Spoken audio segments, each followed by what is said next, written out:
What's up, Tailgaters? You're in the booth with Tailgate Nate today. Welcome to my channel. Championship Week preview predictions are continuing today. We got two more of them on the slate here for you from the Group of Five realm. Then we're going to dive on into some college football playoff scenarios there as well. But let's go ahead and kick things off here. We got the Sun Belt and the Mountain West today. And as you see on screen, we are starting out with the Fun Belt Conference, as a lot of people like to call it. The Appalachian State Mountaineers. Hey, very familiar, right? App State has been here before. They know what it takes to get to a Sun Belt championship game. They know what it takes to win one, and App State is going to be ready for this moment. But the Troy Trojans, the Sun Belt champions of last year, have also been on this stage, more recently so than the Appalachian State Mountaineers have, and Troy has looked like the better football team throughout this season. This is the first meeting between these two teams this season. The last meeting that these two teams had last year was an instant classic. It could be another one here in the Sun Belt championship game. We'll dive on into everything Mountaineers and Trojans in a little bit, but before we do that, just really quickly, got to say thank you for all the support the channel has seen as of late. If you want to continue to help support this channel, just interact with it in really any way you can, because any way you interact with the channel helps to support what I do here on YouTube, whether that's as small as liking, commenting, sharing, anything as big as subscribing or ringing the bell, or anything as simple as just simply by watching the video, you're helping to support what I do here on YouTube. So thank you guys so much. And let's dive on into the Sun Belt Championship game preview and prediction. We're going to be starting out here talking about the Appalachian State Mountaineers, who do have one of the better offenses in the Sun Belt Conference, led by their quarterback, Joey Aguilar. This is a very good offense with a lot of dynamic weapons. But Aguilar at quarterback, 3,271 yards, 33 touchdowns, and 9 picks. Very good. Very good option at quarterback. I believe he is one of the best quarterbacks in the Sun Belt Conference. Your leading rusher there in Nate Noel, 159 carries, 787 yards, and 5 touchdowns on the season. He's followed closely by Kanye Roberts, 595 yards, also reaching 5 touchdowns this season. And we've seen Aguilar's ability to be able to get out of the pocket and run as well. 274 yards, 3.9 yards per carry, and 2 touchdowns for him on the season. But it is a lot of passing for this team. There are, let's count them up, 1, 2, 3, 4, 5, 6, 7 guys over 250 yards receiving here for this team, but none better than their leading guy in Caden Robinson. 53 catches for 717 yards,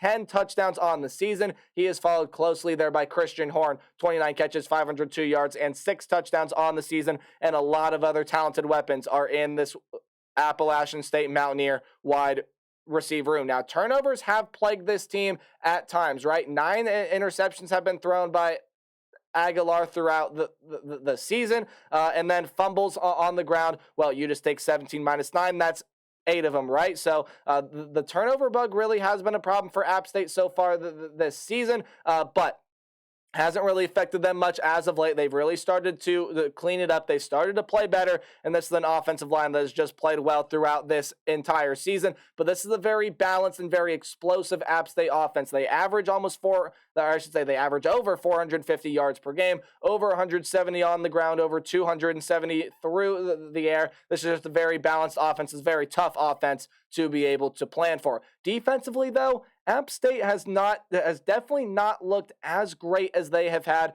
in seasons past. And that rush defense there, overall this season has not been fantastic. 170 rush yards per game. But the reason that I am mentioning that first is because that number is very deceptive. This App State run defense has gotten a whole lot better here down the stretch this season. I believe over their final 3 or 4, maybe even 5 games, they're allowing under 100 rush yards per game. And App State was able to hold James Madison team with a pretty solid run game there to be able to hold them enough for them to win that game. Yes, App State has some losses that you look at and think, oh, really? They lost to fill in the team name here, but they are the only team to beat James Madison this season. Obviously, James Madison cannot compete for a Sun Belt championship game. That is why the App State Mountaineers are here. But Appalachian State also as a whole really good at generating pressure. 32 sacks on the season, 21 turnovers forced, most of them coming by way of interceptions, 15 picks and 44 passes defended, 2 interceptions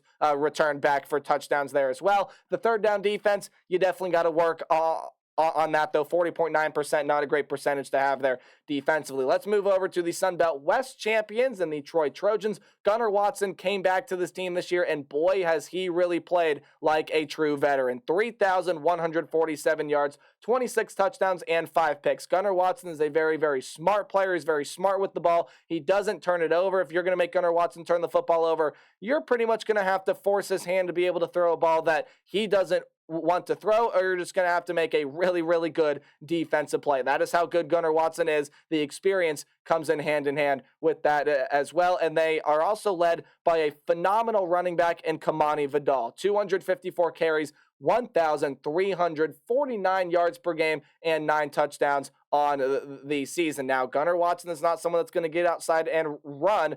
He does not get outside of the pocket often to be able to run the ball, very much so a pocket passing quarterback. He does have a lot of weapons around him, though.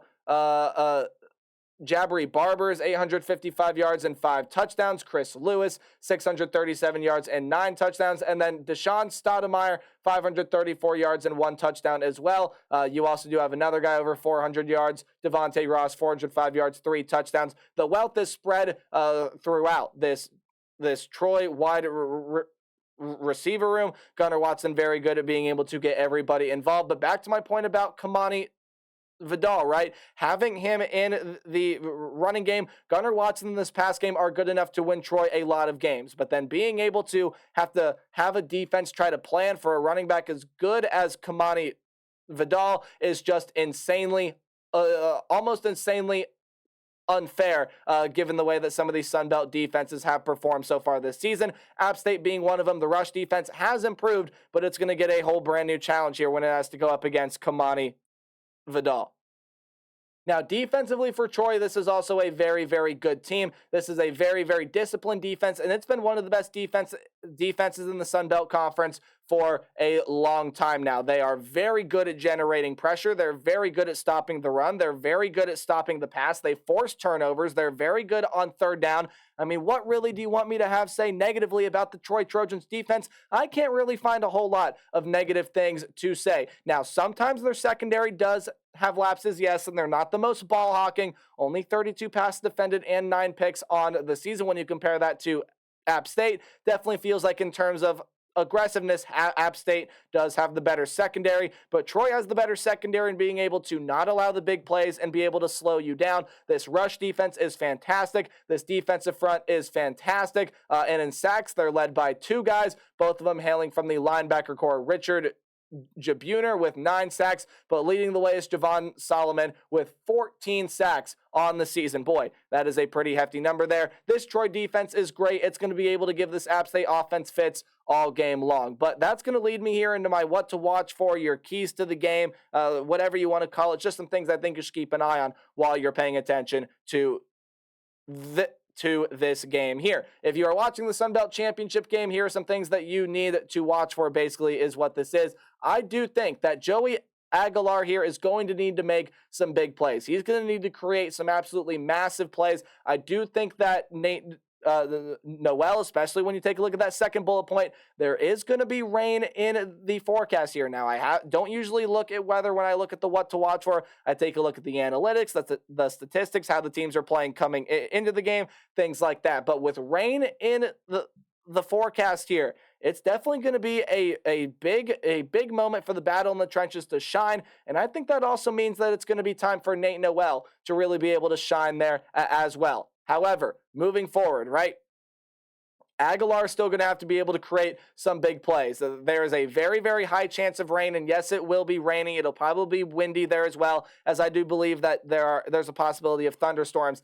in the forecast there as well. But you have so many weapons to be able to get it out to. Nate Noel needs to be the forefront here. He's got to be able to go forward and set the tone, but you can't rely on him to do everything, right? Aguilar has had a very, very good season, especially with throwing the touchdowns. He's got to create some absolutely massive plays here against a Troy defense that, as I just spoke on, is really, really good, and the secondary is great at being able to limit those big plays. Aguilar's going to have to create them. He's going to have to take some deep shots down the field. I've already talked about the rain in the forecast. I think it's going to be time for guys like Noel, Roberts. Even if we see Mykal Haywood get in to the game, the run game is definitely going to set the tone with Aguilar creating those big plays over the top of the defense. But speaking of defense, you got to be able to get pressure back to Gunnar Watson. Force him outside of the pocket. That is where he is uncomfortable.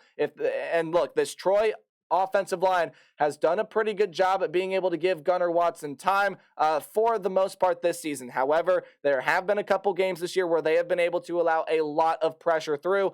They've allowed Gunnar Watson to be on the turf 21 times this year, and we know that App State has a ton of dudes that can rush the quarterback. Be able to get pressure to Watson, get him on the ground, force him to even throw some balls that he doesn't really want to throw, and maybe create some turnovers that way. But you also have to win the third down battle as well. Your third down defense going to have to get a whole lot better. Your third down offense, get into those third and short scenarios so you're not having tried to convert those third down and longs, especially in what could be very, very wet and rainy conditions here. For the Troy Trojans, before we dive on into that, quick water break. Water is important, stay hydrated, but Kamani Vidal, I do think, is going to struggle early. As I said, this is an App State Mountaineer defense, or I should say Mountaineer defensive front that has gotten a whole lot better in being able to stop the run. I think Kamani Vidal is going to struggle early for that reason. I think App State's going to continue that momentum. They're going to keep finding their rhythm that way, but Kamani Vidal is too good of a running back for him to be stifled for an entire game, and he's eventually going to find his rhythm as well. Kamani Vidal is one of those players that when you watch him, you feel like he just gets better as the game goes along. He gets better and better and better. I believe that's what's going to happen here in this game, and App State may be able to look early on and say, okay, we're slowing him down. Let's focus on getting pressure to Watson and limit these big pass plays, but then Vidal is just going to start ramping it up. He's going to get his yards, he's going to get his touches, and he may get into the end zone a time or two here, but you need to be able to limit his production and what he is able to do for the most part here in this game. Gunnar Watson cannot turn the football over. Now, why do I put that down here? He hasn't really turned the football over really at all this season. Only 5 picks on the year. Nate, what are you talking about? It's not really a problem for him. I know it is not a problem, but especially with rain in the forecast, with the ability of this App State team to be able to bring pressure, with the ability of this App State defense to be able to blitz you from a ton of different looks, it's definitely conditions in where someone that usually isn't turnover prone to become turnover prone. That's exactly the situation that Gunnar Watson may very well find himself here. If a throw is not there, chuck it down, take the check down route, take the easy throws, especially with the way that Kamani Vidal I expect to run in this game. There's no reason for Gunnar Watson to take any sort of ill-advised risk here in this game. So be smart. Don't turn the football over. But if you are Troy, do what you've done all season long, man. Make havoc, create havoc, force mistakes in the backfield here. Get Nate Noel on the ground. Get Joey Aguilar on the ground. Be able to force picks, force turnovers, get pressure, generate sacks. These are things that the Troy Trojan defense has been doing all year long, and I think they're going to continue to do it here in this game. I do think that Troy, while App State has been playing very, very well as of late, I just think that Troy is overall the better football team here. I trust their defense more. I trust Gunnar Watson than their offense a little bit more. I think Kamani Vidal is the best running back that is here, but I do think that the ultimate difference is the defensive end. This App State defense is improved, yes, and it's going to have its moments where it plays really, really well, but I think the experience of Gunnar Watson with this wide receiver and with Kamani Vidal and just the way that this defense has played all season long, they'll come up with some big stops, they'll generate some negative plays, they'll force some turnovers, and the Troy Trojans will be your Sun Belt champions for the second straight year. Hey, just one more championship preview prediction to go. That is the Mountain West Conference. Then we'll dive on into playoff scenarios. Let me know how you see this game going in the comment section below. As always, remember to play hard but tailgate harder, and I'll see you guys in the next video. Goodbye.